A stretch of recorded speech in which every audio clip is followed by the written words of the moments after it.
I was always drawn to the eerie allure of abandoned places, to the dark mysteries that whispered from their broken walls.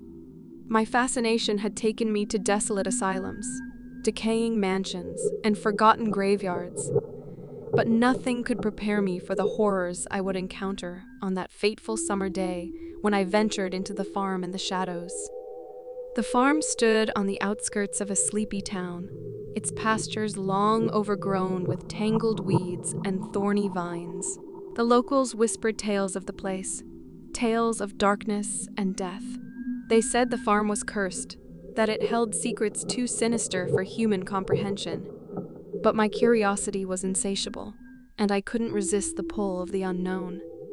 As I approached the farm, a heavy mist hung in the air, shrouding the landscape in an eerie gray haze.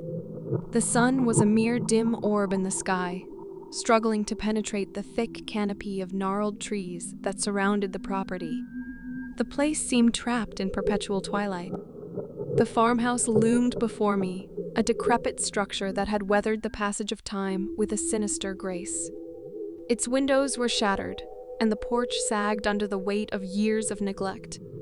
I hesitated for a moment, but the lure of the farmhouse was too strong to resist. With a deep breath, I stepped over the threshold. The air inside was dank and suffocating, filled with the stench of decay and dampness.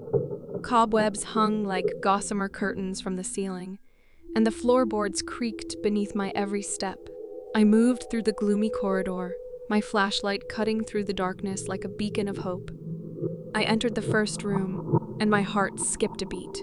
It was as if time had frozen in this place. A table was set for a meal, but the plates were covered in a thick layer of dust.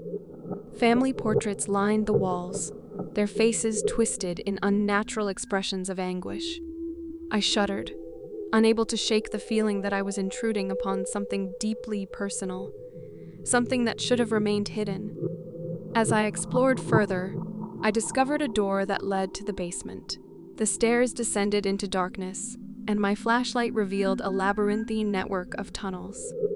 It was a chilling place, filled with rusted farming equipment and tools long forgotten. But what truly sent shivers down my spine were the etchings on the walls, crude drawings of grotesque creatures with hollow eyes and gnarled limbs. I couldn't decipher their meaning, but the sense of malevolence they exuded was palpable. I had to know more, had to uncover the secrets hidden within this forsaken farm. With trepidation, I continued exploring. Each room seemed to hold a new horror. In one, I found a child's bedroom, the walls covered in faded cartoon characters. But the crib was empty, and a sense of desolation clung to the air. In another room, I stumbled upon a makeshift altar. Candles, long burned down to mere stubs, surrounded a cracked mirror. I gazed into the mirror, and for a fleeting moment, I saw my reflection twisted into a grotesque, nightmarish visage. My heart raced, and I stumbled backward, my mind reeling. As I delved deeper into the farmhouse, I came upon a room that was unlike the others.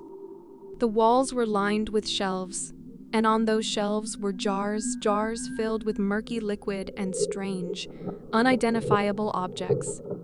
My curiosity got the better of me, and I reached for one of the jars.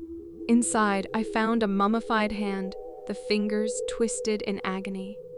I recoiled in horror, realizing that I had stumbled upon something beyond my understanding. But it was what I found in the attic that haunts my nightmares to this day. The attic was a vast, dusty space filled with an assortment of forgotten relics. Among the discarded furniture and decaying boxes, I found a journal. Its pages were brittle and yellowed with age, but the words were legible. The journal belonged to a man named Ezekiel Hargrave, and as I began to read his entries, a chilling narrative unfolded before me. He had been the owner of the cursed farm, and his descent into madness was painstakingly chronicled. Ezekiel wrote of strange occurrences, of shadowy figures that prowled the farm at night, whispering malevolent secrets in his ear. He spoke of sacrifices made in the name of dark forces, of rituals conducted in the dead of night.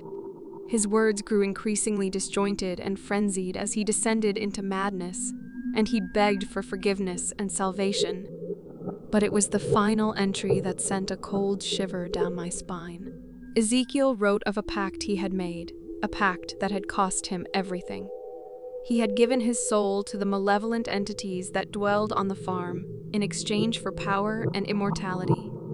He had become their willing servant, forever bound to the cursed land. As I closed the journal, a noise echoed through the attic, a soft, raspy whisper that sent terror coursing through my veins. I turned, and there, in the dim light, I saw them, figures dark and insubstantial hovering in the shadows. They beckoned to me, their eyes hollow voids of malevolence.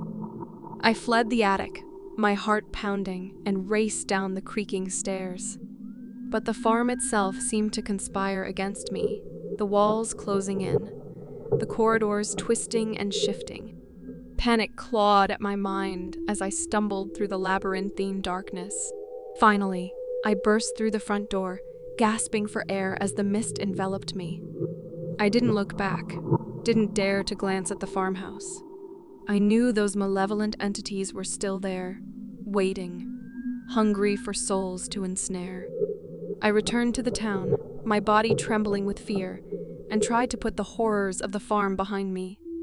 But I knew that I had glimpsed something beyond human comprehension, something that should never have seen the light of day. To this day, I can't erase the memories of that forsaken farm from my mind.